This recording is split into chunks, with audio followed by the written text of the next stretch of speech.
Bonjour ma chère déesse, je suis heureuse de te retrouver dans ce live. Je ne t'ai pas prévenu à l'avance, j'espère que tu pourras le regarder en direct. Alors, ce qui me rejoint aujourd'hui, le sujet du jour est l'hypersensibilité et les fleurs de Bach.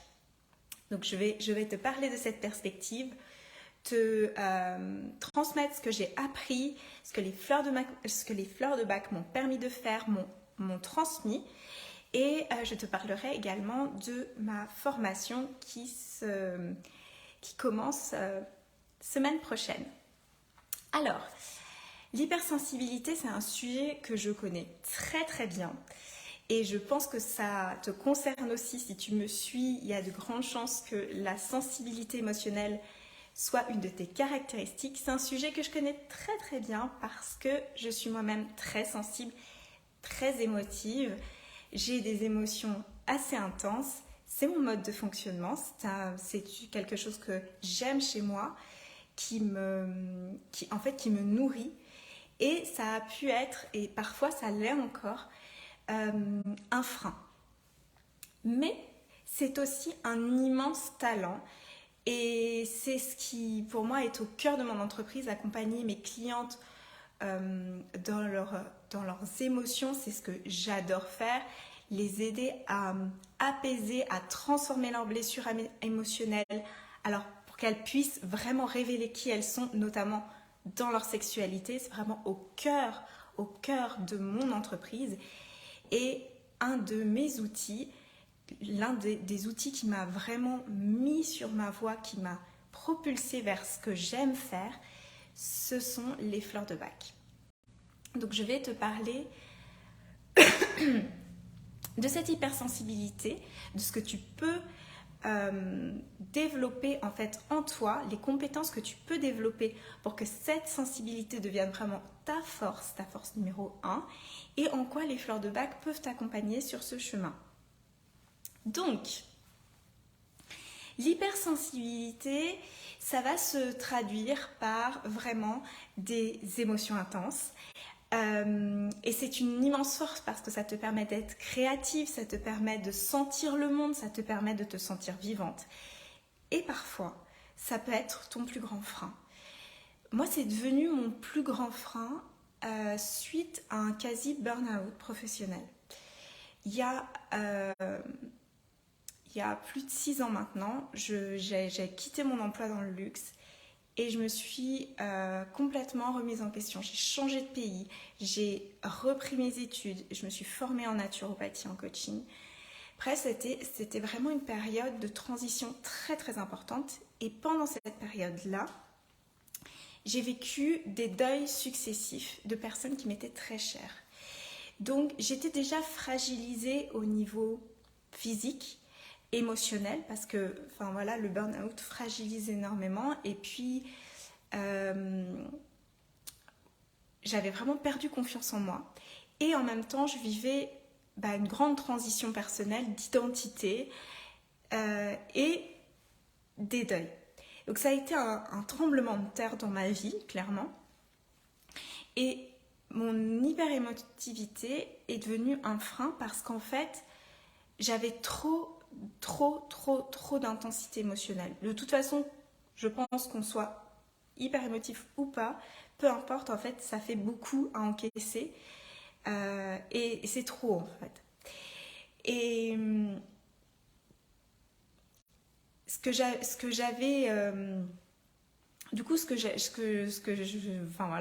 émotions, je ne savais plus quoi en faire, je ne savais plus comment les traverser, alors que pourtant, c'était quelque chose auquel j'étais habituée et auquel je me m'étais faite finalement. Je ne jugeais pas mon hyper-émotivité et j'avais acquis une grande partie des compétences émotionnelles.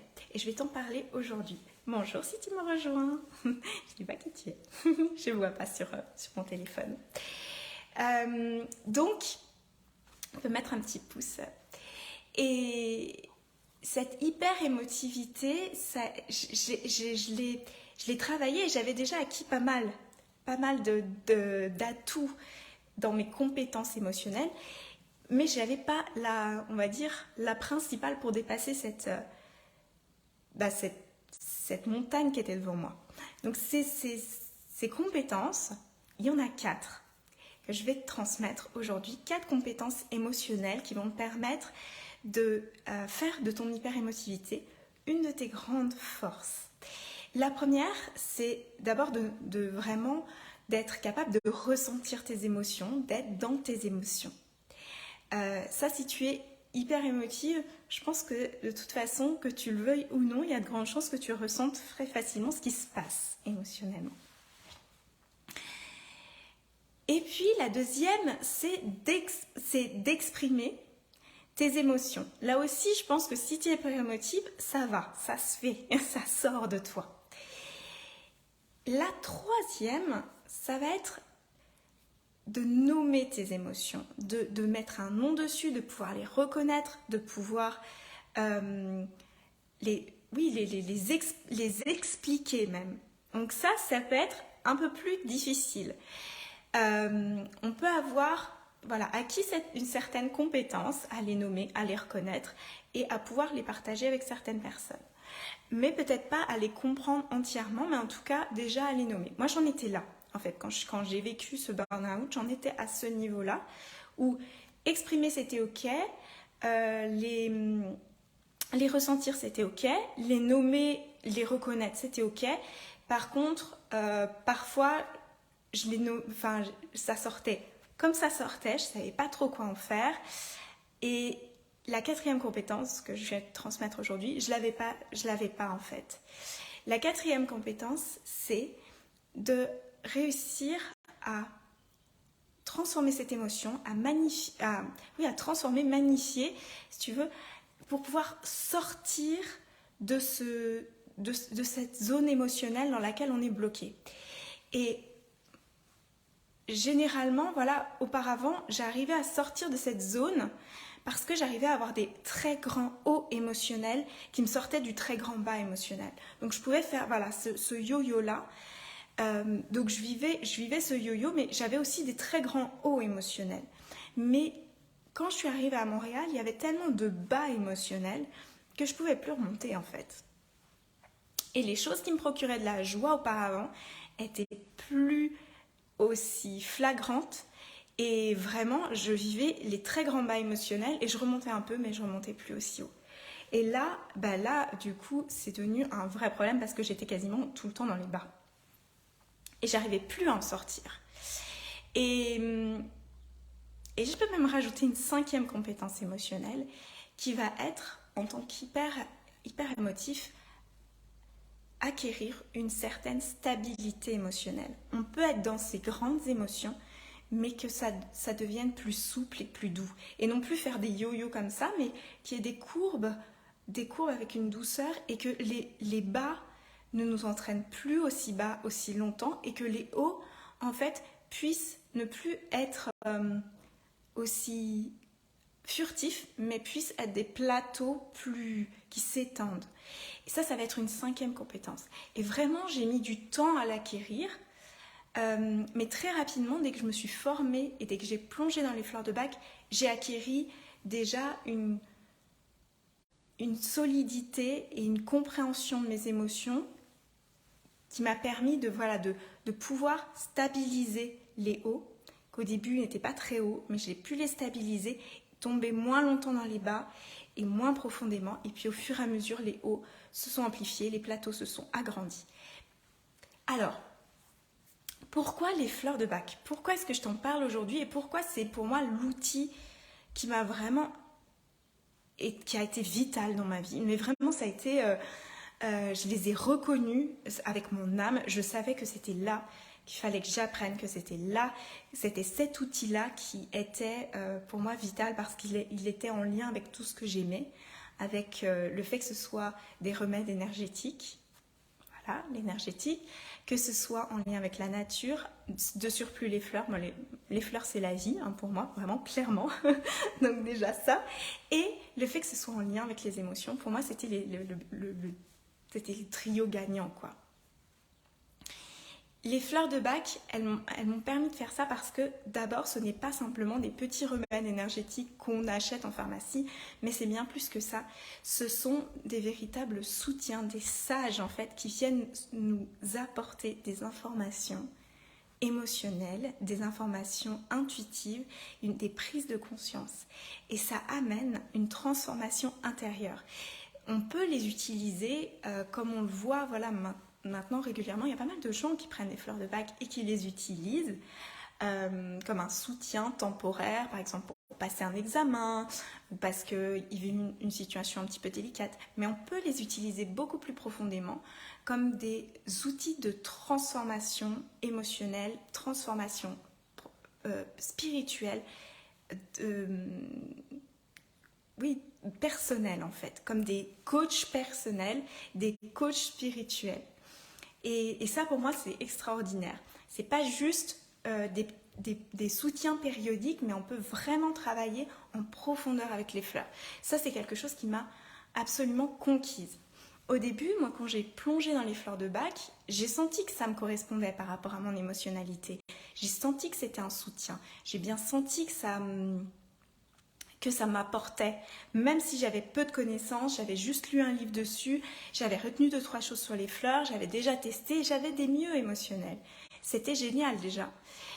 Mais quand j'ai été à Montréal complètement down, je sentais qu'il fallait que je renaisse de mes cendres, vraiment comme un phénix.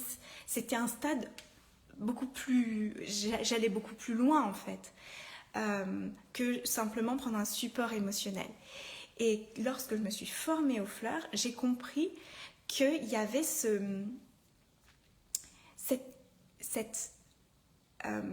cet accès à plus grand, à cette sagesse du monde végétal.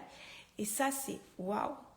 Pour moi, en fait, je crois que c'est même quelque chose que j'avais recherché toute ma vie. C'est vraiment... c'était un appel, quoi.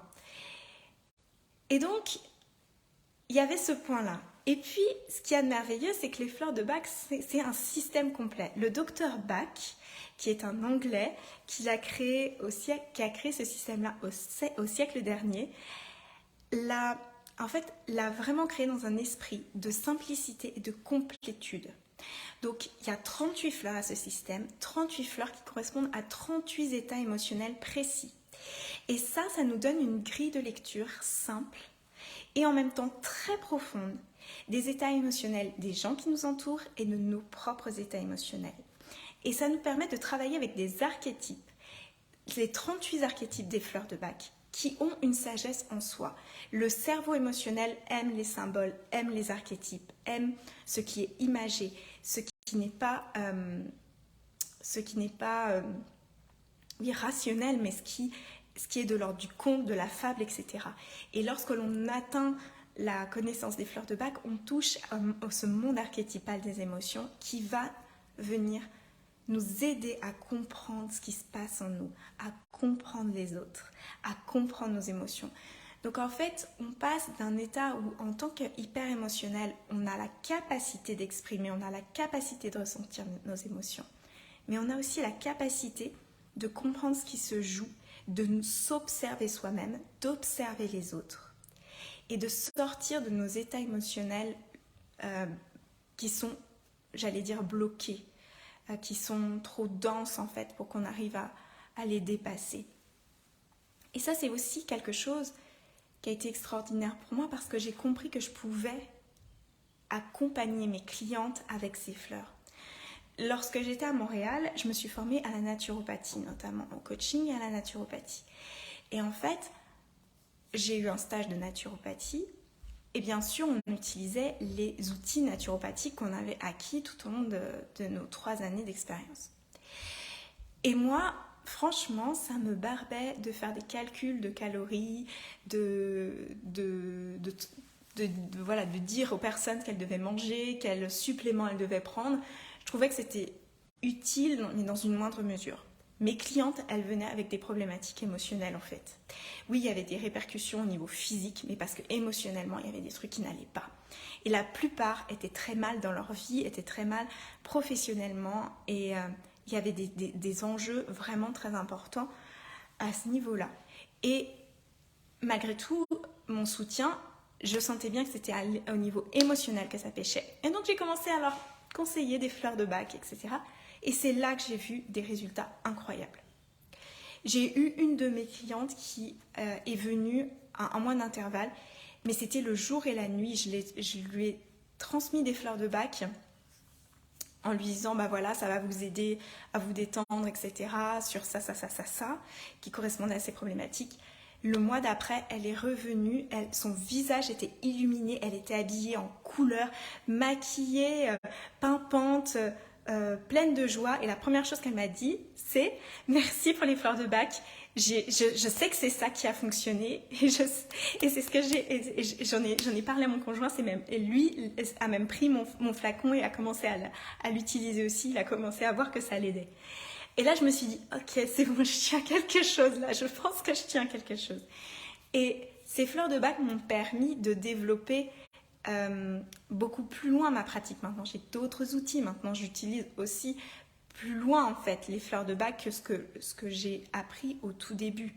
Bien évidemment. Et puis, les 6 ans d'expérimentation pour moi-même et avec mes proches, mes clientes, m'a aidé à vraiment approfondir toute cette connaissance et voir aussi tous les jeux émotionnels, psychologiques qui se jouaient beaucoup plus profondément. Et puis tous les outils que j'ai acquis en ces 6 ans viennent se consolider en fait, les fleurs de bac.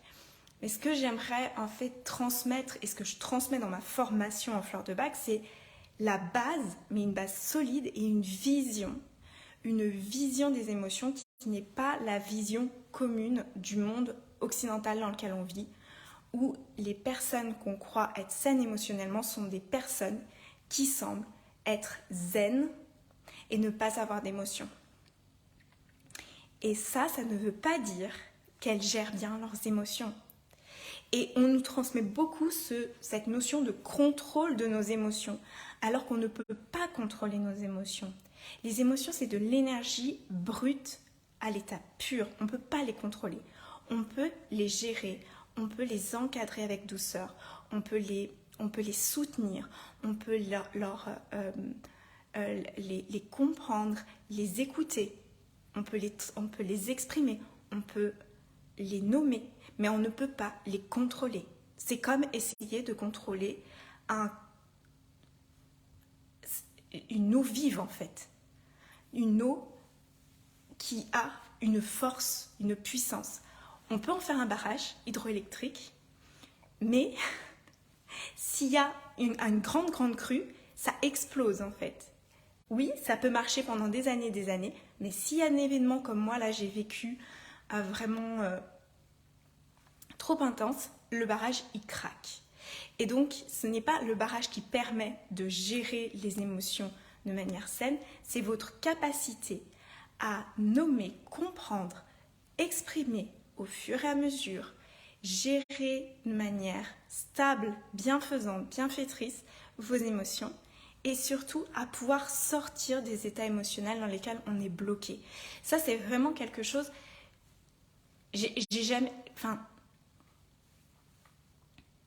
personne ne me l'avait jamais dit et personne ne me l'avait jamais montré. En fait, c'est ça le truc. C'est qu'autour de moi, je n'avais pas d'exemple de personnes capables de faire ça. Je ne savais pas faire ça. J'avais des personnes qui étaient capables d'exprimer, de reconnaître leurs émotions, mais je ne savais pas comment sortir des états émotionnels. Et ça, pour moi, c'est ce que les fleurs de bac nous permettent de faire et de manière souple, intuitive et en même temps très concrète, très logique. Et sans qu'on ait besoin d'être derrière à répéter des mantras toute la journée, par exemple. Il y a une forme d'automatisme dès lors qu'on utilise les fleurs régulièrement, elles agissent à notre insu. Et bien sûr, c'est encore mieux quand on reconnaît là où est leur action, là où elles travaillent, parce que ça nous permet, avec notre conscience, d'amplifier ces transformations et de les amener encore plus loin. Et c'est pour ça qu'une formation comme celle que je te propose est aussi intéressante, parce que ça te permet de prendre conscience de quelle est leur action, à quel niveau, où est-ce que tu peux les utiliser pour qu'elles agissent. Et ça, c'est juste génial. Bref, voilà, c'est ce que je voulais te transmettre aujourd'hui. Donc si tu es hyper émotif, si tes clients sont très émotifs, il y a des chances, si tu es accompagnante et que tu es émotive, il y a des chances que tu accompagnes des clients émotifs. Je pense que cette formation peut t'appeler. Si c'est le cas, le lien est en dessous de la vidéo, en commentaire ou en description. La formation ferme le 30 avril, donc ce dimanche à minuit. Rejoins-moi, je serai ravie de t'accompagner. C'est une formation qui est en autonomie. Toutes les vidéos ont été enregistrées avec un groupe, donc elles sont enrichies des questions de chacune, de leur... voilà, il y a vraiment des cas pratiques, des exemples précis. On va dans le cœur du cœur des émotions, dans le cœur du cœur des fleurs de bac. Je te transmets vraiment comment les utiliser de manière précise, efficace, pour que tu puisses les conseiller déjà à tes clients si tu es accompagnante, et les utiliser pour toi, ta famille, tes proches, tes amis, tes animaux. Et voilà, si tu es accompagnante, déjà les utiliser dans le cadre de ton accompagnement. Et le niveau 2 te permet d'aller plus loin, de devenir une conseillère en fleurs de bac spécialisée. Voilà. Et dans cette formation, tu as mon soutien par mail en continu pendant les 6 mois pour te former et tu gardes l'accès à toutes les vidéos pendant 2 ans pour revenir dessus si tu as besoin. Voilà. Je pense que je t'ai tout dit. Si tu as des questions, tu peux me joindre à info@naturededs.com. Je serai ravie d'y répondre. Je crois que je t'ai tout dit. Voilà, je te souhaite une magnifique journée et de belles découvertes avec tes émotions.